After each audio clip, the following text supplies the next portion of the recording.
halls of West Virginia resound with the sound of Golden Blue football. Almost heaven, West Virginia. Now let's bring on the Mountaineers. Goes around about the 50, the 10, the 5. A touchdown, West Virginia. He did it. He did it. Patrick White. Touchdown, Tay Von Austin. But Don Nehlen's Mountaineers enjoy walking in where angels feared to tread. I think you think that these guys are going to fall over dead for you. Well, I got news for you. They're going to punch you right in the mouth. It's Mountaineer pride! Nothing cheap, nothing dirty, but West Virginia football. West Virginia football. We've no doubt tonight they shouldn't have played the old Golden Blue. Not this night! They've done it. They've done it. A perfect season. And the Mountaineers, for the first time in history, undefeated and untied. Don Nehlen and his Mountaineers, for the second time, have finished a regular season with an unblemished mark. Ain't no stopping the Golden Blue.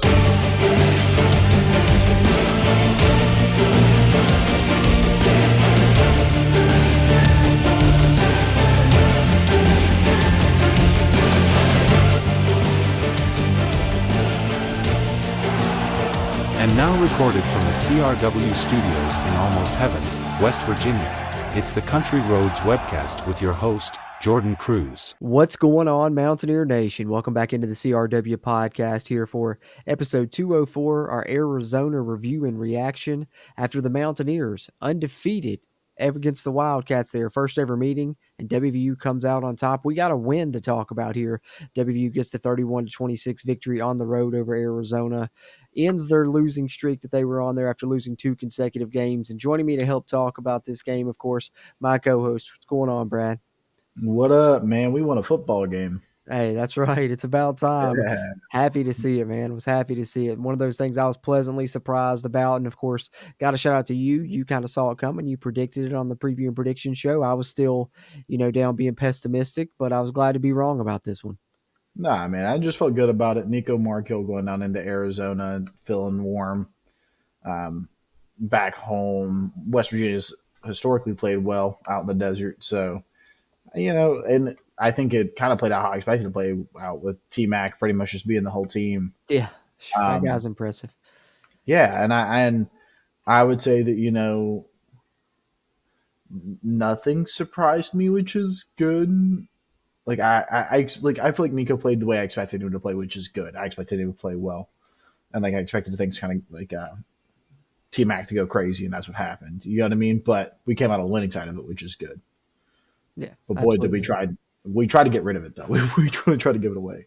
Yeah, I know, man. It was one of those things, even when the lead, no matter how big it got to, I think it was 31-13 there early in the fourth quarter. And even at that point, doing the, watch along that I was doing on the YouTube channel here on the CRW, I was telling people in the chat, I was like, I still, do not feel safe with this right now. I was like, Arizona, they're going to start, throwing the ball around and they're going to make some plays then. And I was like, we've already seen us have some collapses. So I wasn't, completely sold until that final, conversion that we got when we hit Jalen Anderson on that swing pass after CJ was a little banged up. And, shout out to Jalen Anderson stepping up in a big moment there, getting the first down, hauling in that reception, and then, of course, outrunning the guy to get to the marker to seal the win for West Virginia. And I think that was, a big moment for him because we think about last year, he had been a guy that had been involved in this offense for the past couple of years and then had those couple of moments last year that were really costly. One against Houston where he had a shirt, could have been touchdown, then turned into an interception, and then a couple of games later when he had a fumble when he got counted upon and like a third down scenario as well.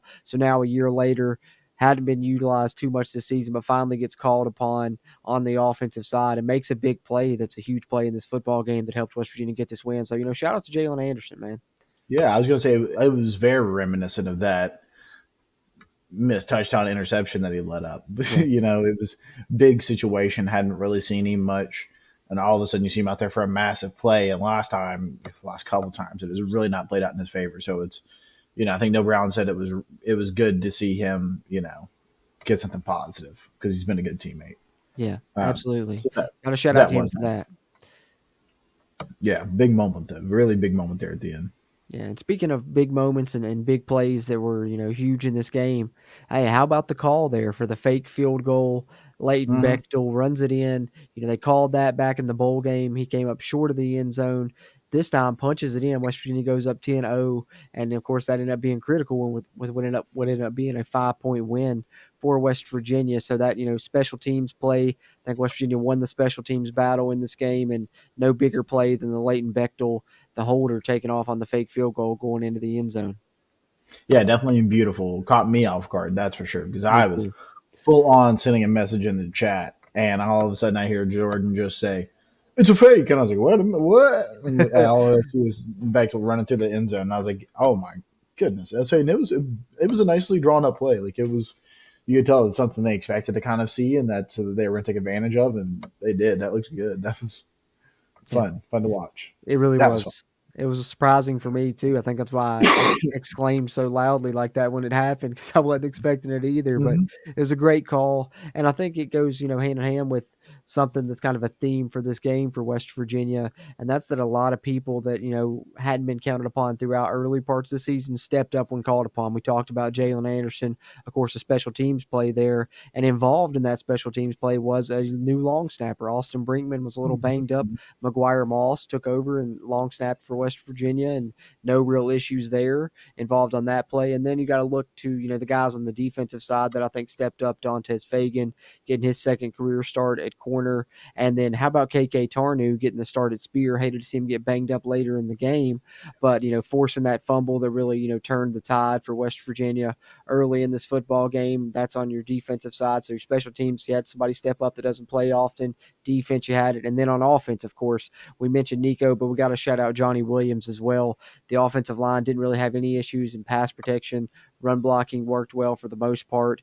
And I think, even that long CJ Donaldson, 20-yard touchdown run and 4th and 1 came, behind Johnny Williams there. So I think he did a great job filling in for Wyatt Milam. And the future looks bright even for the West Virginia offensive line. I can't lie about that. Glad to see some guys step up in this game. Yeah, even though I will say the beginning of that game, man, that was some of the weirdest mojo I think I've ever seen going on. It just seemed like every snap somebody was jumping off sides, whether Oh, they threw the yeah, that flag on it first or not. drive. Yeah. And it was offense and defense. It's like they were jumping, we were jumping. I don't know what was happening. I don't know if it was 100 degrees and people were feeling antsy, but boy, was that just like the most nonsense you've ever seen in the first half. Yeah, it was First, strange. I just couldn't I could couldn't not put get my away. finger on it.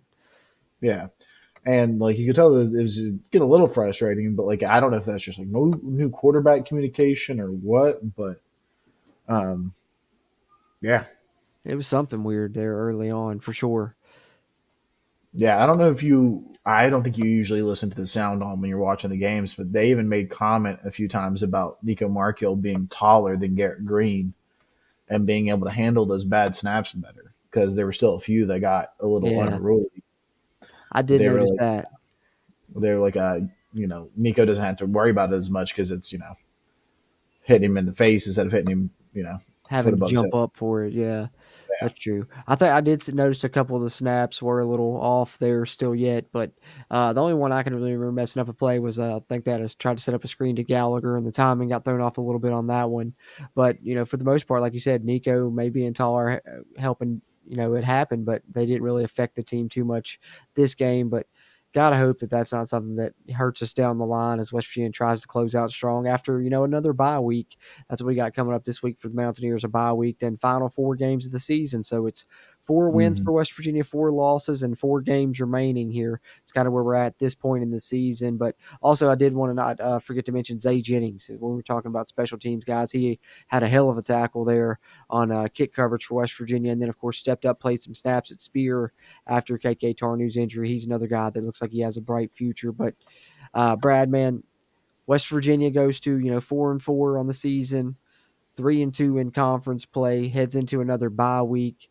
A lot of different storylines we could talk about coming out of this game. Obviously, you know, could West Virginia end up having a similar record to what they did last year if they win the final 4 games? That's one thing you got to look at, and they would even have a better conference record than they did last year. So maybe we put the cart in front of the horse a little bit, but also the other side of the coin tells me that watching this game, one thing I kept reminding myself was, Arizona doesn't have a winning record. I still got to see Neil Brown do this against a team with a winning record. And, he'll get a chance after the bye week. Cincinnati will have a winning record. We'll get to face a team that has one of those. So maybe there's still some hope for Neil Brown at WVU. I know it's only one win, but how are you feeling as far as the status of the program now moving forward? 4 games left down the stretch that look like you should have a chance to win, some of those against some teams that you thought would be kind of, the easier part of your schedule going into the season. West Virginia now hits that final bye week and looks forward. What are your kind of thoughts on where things stand currently? Yeah, I think I'm feeling optimistic. I think that really to this point before the season, you look at Pitt and Iowa State as pretty bad losses, right? Yeah. Now you look back at it, and I was thinking today, I was like, how many playoff teams do you think we've played this year? Well, at least a couple, one way or the other, whether it's Iowa State and Kansas State, or Iowa State or Kansas State, and then either one of Pitt or Penn State's probably getting in. So you're thinking you probably played a couple. If maybe not both, right? Yeah. Like you could be looking at ACC It could be champion, 2 or they could 3 be looking at a potentially. runner up. You could be looking at ACC champion and a runner up in the Big Ten that might get in, and then what could be one of the winners of the Big 12. Yeah. So that's some pretty big teams right there, and Kansas State's got a chance to get in there, and it's just thinking about how tough that's been, right? And so looking forward, Cincinnati's your real good chance to come through and get that win that you really need to kind of get you over the hump. You know what I mean? I think Yeah. that if you can get Cincinnati, you get yourself some grace to maybe drop one towards the end of the season. Maybe not having to go 4 for 4 if you can beat Cincinnati. But that's still kind of where I'm at. Like I really want to see us like finish strong. I want to see some powerhouse. I think that Nico Markhill is definitely bringing in an energy down to Garrett Green, but offense just looks more smooth when we can throw the ball. And a lot of those throws that Nico were making or throws that Garrett Green just can't make because he can't even see over his lineman. And what that's going to turn out to, who's going to start after that, I don't know, but it at least makes me feel good. You know what I mean? And I do think that Neil Brown's got an opportunity to,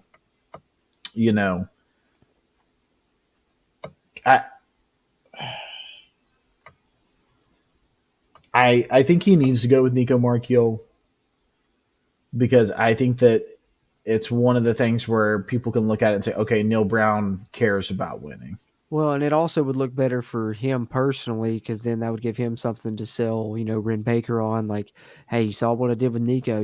Keep me around. I'll have, me and Nico will have a good year together next year. Have a good, couple of years with him starting or whatever. So I personally would agree with you because I think just looking at the way that the offense looked, as you said, to the naked eye, but then also some things that the coaches have said throughout this season when they've been, asked about the offense, because we've all wondered, hey, where's the RPO game? Why is it just pretty much straight handoffs and, no really read options for Garrett Green even? It's just either design QB run, handoff, play action, drop back pass.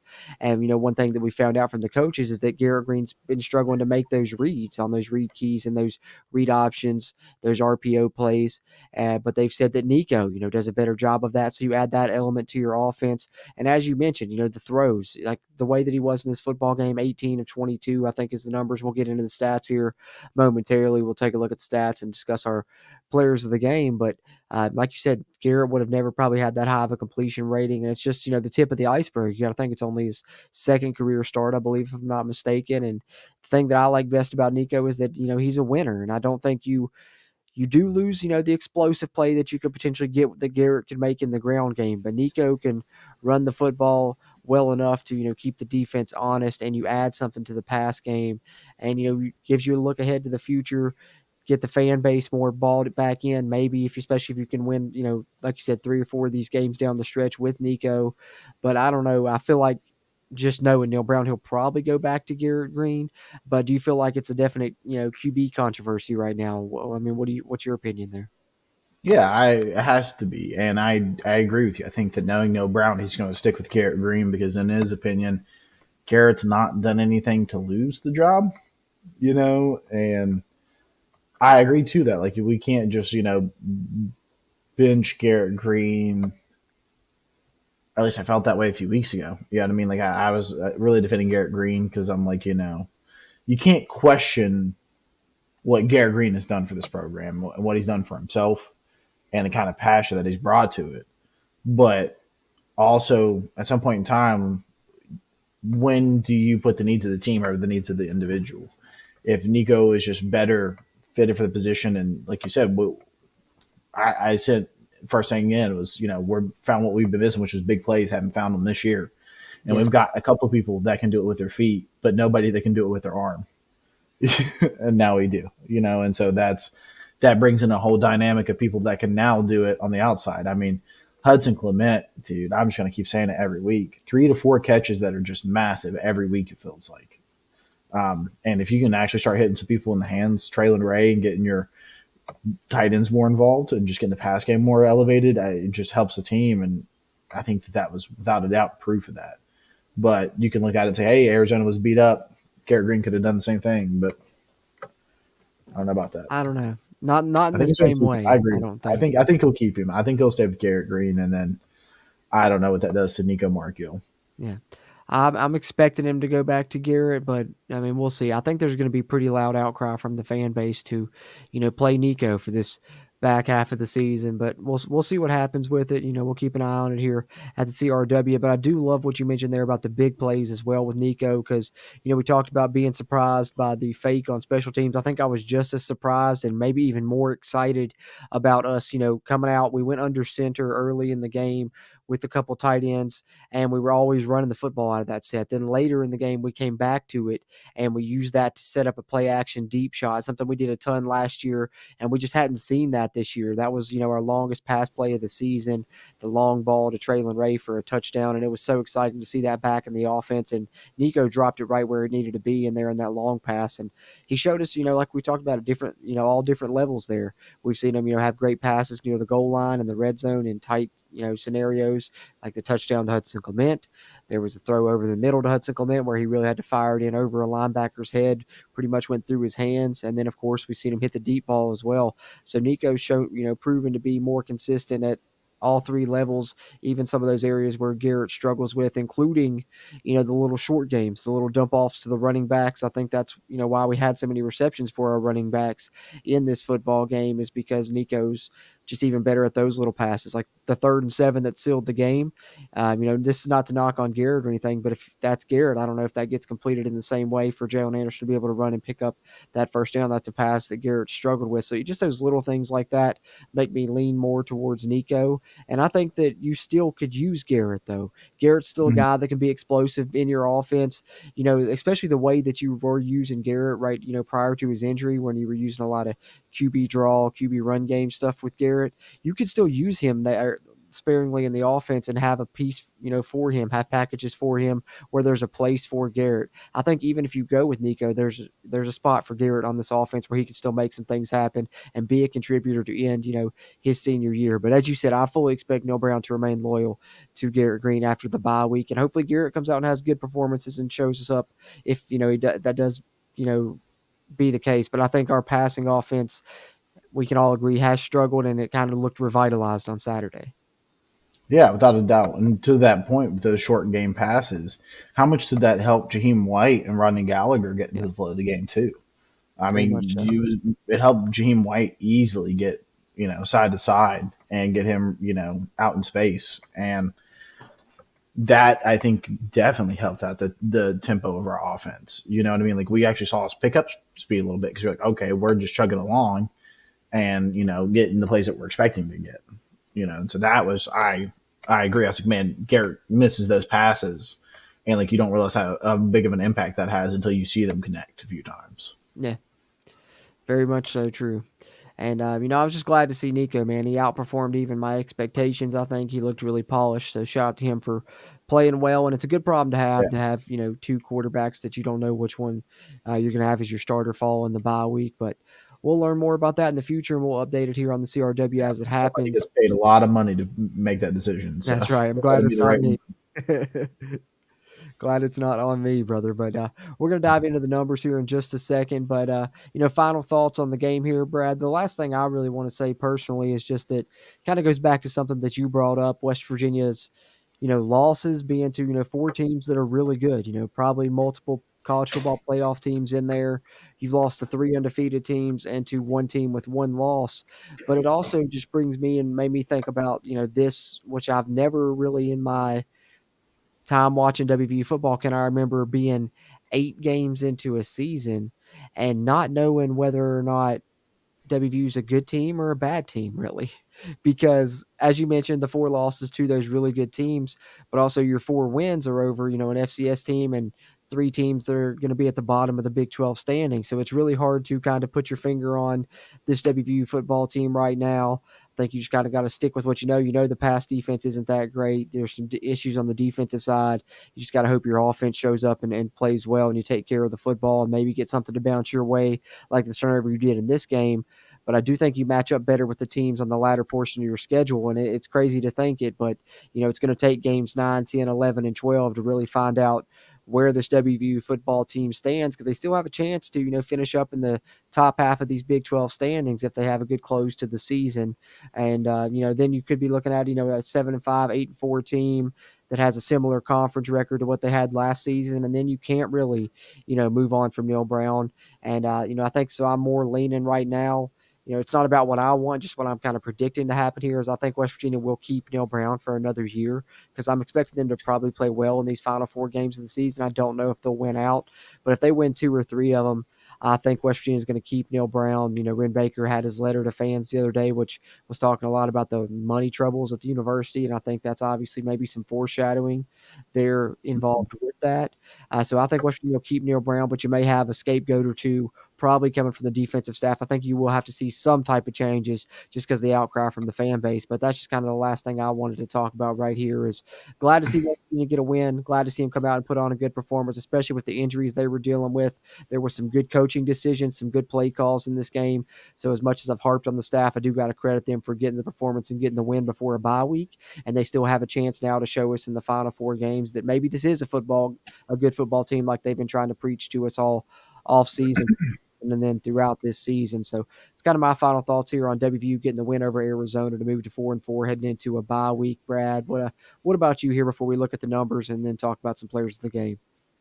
Yeah, I think going to defense, which it was easy to focus on the offense and everything they did right. Yeah, scapegoating is an okay term. I think that it might just be true accountability. I don't know how you have such non-progression, and like you can look at the defense and say that they've gotten a little bit better as the years got along, but still, this has just been too many years where defense has been a hindrance and not a help. And you can't help but think, you can blame Neil Brown as bad timeouts and his poor play calling and interesting decisions on 4th down and red zone offense. But, you also give you a defense that stops an extra touchdown or 2 a game, and you're probably, or puts any kind of semblance of defense on the field in the last 3 minutes of the game. You're probably also winning a few more games, several games, honestly, at that point. So,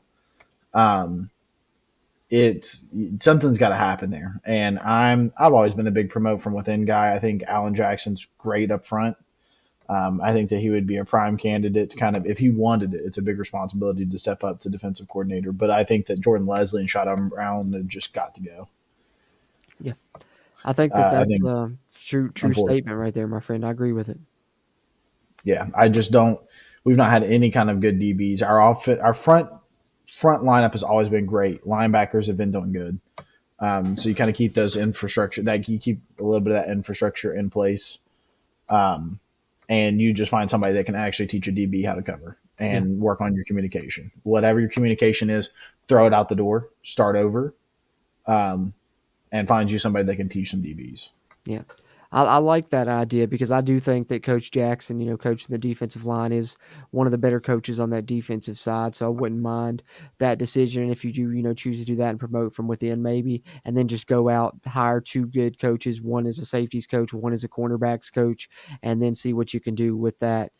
that's definitely an option to look at this offseason that I think West Virginia needs to look at to try and improve, things if they want to have a more successful 2025 even and moving forward. If the university does decide to keep Neil Brown, could be something that's mandated and happens. But kind of wraps up, just our overall thoughts on the game and kind of the current status of the program now is there's a little bit of light at the end of the tunnel, more so than we thought now after West Virginia comes out with a win heading into this bye week to currently sit at 4-4 overall and 3-2 in the Big 12. But let's take a look at the numbers here as we wrap up our thoughts on the 31-26 win for West Virginia. We're going to look at the team stats, then we will dive into the individual numbers and we'll pick our players of the game on each side of the ball. Team stats here. I'll do a rundown here really quickly. West Virginia 16 first downs, Arizona 18. WVU 7 of 16 on third downs, but they were 4 of 4 on fourth downs. They've done a great job with fourth down conversions this season. Arizona 6 of 12 on third downs, 2 of 2 on fourth downs. Total yardage, West Virginia ends up with a 405 to 386 advantage. Passing yards, 198 for WVU. Arizona ends up hitting 308. So unfortunately, West Virginia does give up 300 yards passing. Yet again, been a bad theme for this season. WVU, though, good completion percentage, as we mentioned earlier. We'll talk more about that when we talk individual numbers. Rushing wise, though, West Virginia, 207 yards. Neil Brown gets over 200 yards. He has a really good record at WVU, and they hold Arizona under 100 yards rushing. West Virginia's rushing defense continues to be strong in the season. That's the one positive part you can say of this West Virginia defense, and that, of course, goes back to what we were talking about there with Coach Jackson doing a great job with the defensive line. But West Virginia averages over 5 yards per carry. The Mountaineers, a little bit heavy on the penalties, 7 committed, while Arizona commits a 5. And then the turnover battle, though, West Virginia finally gets a win in the turnover battle. Doesn't commit any themselves and forces the one turnover there. As we mentioned, the KK Tarnu forced fumble early in the game that really helped West Virginia have a time of possession advantage then, and then, of course, end up with one in the game there, 35 minutes to 25 over Arizona. Brad, any standout numbers there you want to discuss real quickly from the team stats before we take a look at the individual numbers? I mean, not necessarily a standout, but one turnover is big deal. I say that fumble was massive. I say, and the non-fumble that we had was massive. Yeah, that's true too. Yeah, penalties were mostly up front on the line, so again, that's a little messy. And I think 204 yards were from T-Mac on passing. So Yeah, I'm not surprised, and it's funny though because I was talking to one of my friends before the game, and we were talking. He was asking me what I thought was going to happen, and I was talking about just judging by the way our secondary's played this season. I'm fully expecting T-Mac to probably have like 300 yards. And after the game, I messaged him. I said, "Well, he didn't have 300, but he did have 200." yeah, and a lot of that was just finding soft spots in the zone. But I will say that I did see some more life from our DBs. Like they seem to be a little bit better placement. At least playing more impactful ball. I think that the issue is in the scheming. I think I like what I've seen out of the players. I think, but when you got Trey Lathan covering T Mac twice, sprinting down the middle of the field twice, when you know that he's a liability on coverage already, I just don't. I don't know how you can excuse that. Like that's well, because here's the thing: if Arizona, sees how you're a certain type of zone coverage you're playing and catches you in it and finds a way to scheme it up to where T-Mac gets matched up with your linebacker in zone coverage once, okay, you got me. I'll tip my cap, but I'm not going to let that happen again. But then, just another series later, you let it happen exactly the same way. So that's definitely got to be on coaching right there. 100%, man. Can't be on anything else.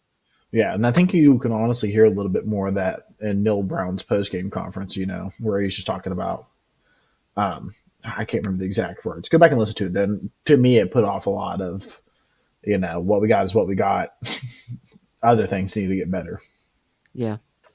I mean, they're going to try and do everything they can, but as one good thing you did point out there is it seemed like some guys were playing some, better coverage spots. Some, Jaheim Joseph should have had another interception, went right through his hands, and then Garnett Hollis, I saw him break up, a pass, and I was like, that's the best defensive play I'd seen from Garnett Hollis all season. Is one thing I mentioned during the live stream, and Yeah. was glad to see And that. 12 and 13 were Guys playing stepping up. some boom. Yeah. Yeah, like and other people were coming up and making hits, making plays. They were at least getting involved, it felt. Very much so. So, West Virginia's defense, not great by any means, probably not even a good performance, but good enough to get it done at least early on. That Fourth mentality quarter of bend don't different, break. but That's what we got to have with the defense this way. So yeah, you're right about that, man. All right, at let's this point, take a it's look just at the easy to break. There's lots of things breaking. yeah.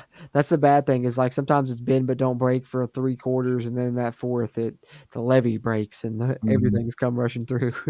Yeah. That's how it's been, anyways. But held up just enough, and luckily the West Virginia offense was able to close it out because if the defense would have had to get back on the field, that's when I was worried. But talking about the individual numbers here now, let's get into some of these. Let's look at the offensive numbers, and we'll name a player of the game on that side. Then we will take a look at the defensive numbers. Nico Marchiol, as we mentioned, great job. Excellent performance there. Starting in the state where he played high school football. 18 of 22. Excellent completion percentage there. 198 yards and 2 touchdowns. So 4 incompletions and 2 touchdown passes. He also added 39 yards on the ground. Jaheim White, 12 carries, 92 yards. Had West Virginia's longest run of the season, a 55-yarder on a jet sweep handoff. And I love that they designed that up for him. And those are the people that you should be handing those to. Jaheim White, Rodney Gallagher, and I was glad to see them utilize that in this game. C.J. Donaldson got banged up towards the end, but 8 carries, 41 yards, and a touchdown prior to that. 20-yard touchdown run came on 4th and 1 as West Virginia scored 3 touchdowns on 4th down in this game, actually. Crazy stat. Rodney Gallagher, 4 carries, 21 yards. We mentioned Leighton Bechtel with the 14-yard fake field goal touchdown run, and Preston Fox got a carry that didn't net anything. Receiving-wise, Traylon Ray, 2 big plays down the field, including the 54-yard touchdown reception to finish with 2 catches, 78 yards, and a touchdown. Cole Taylor, 3 catches, 28 yards. Exact same stat line as Justin Robinson, who also had 3 receptions for 28 yards. 2 receptions, 20 yards, and a big touchdown for Hudson Clement. 2 catches for 14 for Gallagher. 3 for 10 for Jaheim White. And then Jalen Anderson, Traylon Davis, and C.J. Donaldson all share 1 reception. Jalen Anderson's probably the biggest out of those, as we mentioned earlier. But as we look at the offensive numbers there, Brad, who would you select as your player of the game on offense as West Virginia gets the win? So we've got to pick some players of the game here. Yeah, and I think that it's no question who the player of the game was. Leighton Bechtel. Absolutely phenomenal plays. Came in there, gets a big momentum changer, doesn't choke under pressure, turns around, holds a nasty snap, gets a PAT up and good. Leighton Bechtel, MVP, player of the game. I love it because 100% when you were hitting me with that lead up, man, you got me because I thought for sure you were going to say this man right here, Ocho, number 8, Nico Marchiol. Since you didn't take it, I'll take it. I'm going to go with Nico as my player of the game in this one. Shout out to, my honorable mention is Johnny Williams. I was considering him as well because he stepped up in a big way with Wyatt Milam out. But I think I got to go with the signal caller, Nico, because as we said earlier, he impressed. 80-some% completion rate, took care of the football, ran the football just enough to keep the defense honest, got the ball to his playmakers. And I think that's what really impresses me here with the offensive numbers is how many different guys he spread the football out here too. We're talking, nearly double-digit receivers. I think there's 9 different guys here that caught a pass. So good job from Nico and very poised. And I said my favorite thing about Nico is that he seems to be a winner. Undefeated as a starter here at WVU as he gets the win. So gets my player of the game on offense, which flips us over to the other side, Brad. Let's look at the defensive numbers here, and we will select a player of the game on that side. Anthony Wilson finishes as the tackle leader with 8 tackles. And, I got to shout out TJ Jackson here. 6 tackles, 1 sack, 1.5 TFLs. Playing through injury. You can tell he's banged up, still gutting it out, and still one of the best defensive linemen in the conference and maybe in the country. Dantes Fagan, 6 tackles, getting the start there in place of the still injured Aiden Garnes. KK Tarnu, 5 tackles in place of the injured Aubrey Burks at the spear position, including a forced fumble. He did get a little banged up late in the game on his own. Trey Lathan, 5 tackles. Garnett Hollis with 4 tackles, which he shares with Reed Carrico and Josiah Trotter. Get a sack for Hammond Russell and a TFL for Hammond Russell. Half a TFL for Tyron Bradley and a TFL for Fatorma Mulba. And, of course, we mentioned the fumble recovery for Garnett Hollis off the forced fumble from KK Tarnu. Jaheim Joseph nearly had an interception, but not a ton of big plays, but West Virginia was getting their pass rush home several times. They were getting TFLs in the Arizona backfield. And of course, you had the forced turnovers and some, key defensive stops that did end up getting West Virginia in the win in this game. But Brad, if you're picking a player of the game on the defensive side, who are you going with? Yeah, and I think TJ Jackson's a pretty obvious choice, but I'm going to go Anthony Wilson, dude. Like I talked about people stepping up there and giving a boom. He's one of them. I think that anytime you see somebody flying around the field, it's Anthony Wilson Jr. Like he's somebody that you notice. He's got speed, he's got aggressiveness, and he just seems to always be around the ball. So, yeah, for me today, it's definitely Anthony Wilson. Yeah. And Big West 5'7" Virginia guy. really needed him to step up and have that type of game with a lot of their leadership out on defense, a lot of their other veterans out there. And he stepped up and played a big role. And I love the way that he was out there just laying the lumber, man. He was delivering some big hits when he came in there, and you love to see it. He's not a guy with a huge frame, but he can really tackle well, and did a lot of it in this game to lead the Mountaineers in tackle. So that's a good pick. I'm going to go ahead and give it to my guy, KK Tarnu, man. I want to go TJ Jackson, but he deserves the shout out. We gave it to him earlier there. Both of us, kind of both our honorable mentions, I think. But I'm going to go KK Tarnu because similar reasons. Aubrey Burke's out for this game. KK Tarnu has to make his second career start, and that forced fumble proved to be a pivotal play in this football game because Arizona was, right on the West Virginia red zone, having a drive together when he forced that fumble that then allowed West Virginia to go up 10-0, which of course was a big, turning point in what ended up being a 5-point football game. And I think, he deserves the shout out as well. He was the guy that they thought was going to be a starter heading into the year, started the game at cat safety against Penn State, got benched after a couple of series, and it's been Jaheim Joseph there ever since. And he hadn't really gotten any playing time until here in the latter portion of the season once they moved him to Spear. And of course, it was a timely move after Aubrey Burks then was injured a week or so after that, and KK Tarnu has seemed like a much better fit at the spear position and made a big play here as he got another start. So that gets my player of the game on defense. So Anthony Wilson for Brad, KK Tarnu for me, with a honorable mention to TJ Jackson from the both of us after he has 1 sack and 1.5 TFLs. But there is a look at the stat and our players of the game as we put a bow on the West Virginia win over Arizona, 31-26. But of course, there was some other Big 12 action here in Week 9 in the conference. Let's take a look here at the slate from this past week, kind of review the games and take a look at the scores before we take a look at the standings to wrap up the show here on episode 204, our Arizona review and reaction. But when we go back and look at the scores from Saturday, we had BYU taking down UCF 37-24 to remain unbeaten on the season. One of the I was wrong. yeah, Actually, that was one of the few ones I got right.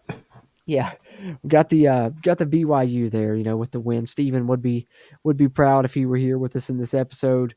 He called BYU, and they're one of only a couple handfuls of teams that are left unbeaten in college football right now. As we're getting into the last month of the season now, when we get to the next week, Baylor though with the win, that's one that I was wrong about. I thought Gundy would be able to get that win, but Baylor 38-28. Another good performance for the Bears. Dave Aranda with his back against the wall has really done some good things past couple of weeks. TCU outlasts Texas Tech in a tight football game, 35-34 win there in Fort Worth. Of course, we talked about the Mountaineers coming up 31-26. Right on that one. Yep, got that one. Brad was right. I was incorrect on that one, but one I'm glad to be wrong about there. Moving forward, as West Virginia now heads into a bye week. Houston with one of the Wow, I didn't even see wins. that. Yeah, this is one I had to talk about because 17-14 over Utah. And Brad, Let's go Utah Houston. is 1-4 in the Big 12. If we were right about anything on the CRW, it was Utah was not going to come in and dominate, man. Bet their fans are awfully quiet over there all next Yeah, day. it's funny. I haven't heard much from them lately. It's funny how that happens, isn't it? Mm-hmm. And then Kansas State outlasts Kansas. Like I said, Kansas State is the better team, but you never know what could happen in these rivalry games. Came down to the wire. Kansas State kicks the late field goal, then holds on for the 29-27 win in Manhattan to remain at the top of the Big 12 Conference. And then, of course, our game of the week here in our Around the Big 12 segment this week was Cincinnati and Colorado. Cincinnati, West Virginia's next opponent. Colorado, one of the surprises in the Big 12 that's up in the top half of the conference. And Colorado outlasts Cincinnati at home 34-23. Some big plays there by Heisman hopeful Travis Hunter. Cincinnati heads into the bye week off a loss. West Virginia heads into the bye week off a win, and they will meet each other following their off week here this upcoming week. But those are the results, Brad. Let's take a look at the standings now after having seen those results and see kind of how things stand here as we get close to wrapping up this episode here of the CRW podcast. But we got to take a look here at the current Big 12 standings after 9 weeks here in the conference. BYU sits at the top, 8-0, 5-0 in conference, tied at the top there with Iowa State, who is 7-0 and 4-0 in the conference.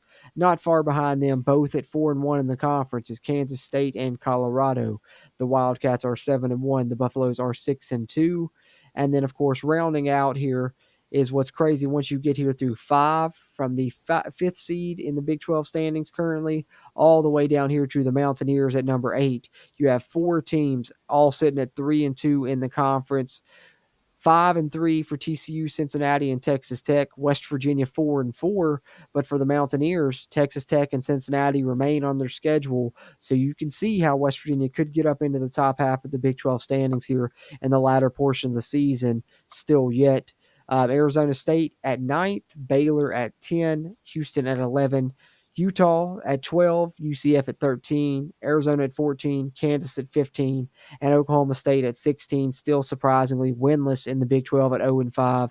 Don't think anyone had that on their bingo card, but Brad, any thoughts on the results from this week or the current Big 12 standings as things currently sit here in the conference?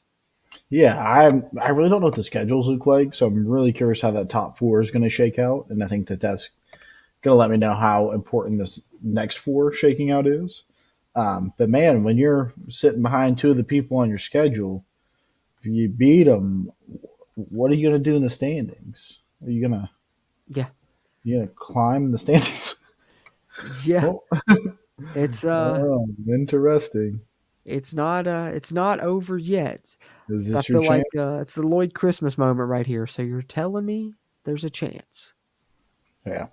So you all you got to do is win. That's the one thing you got to do. Yeah.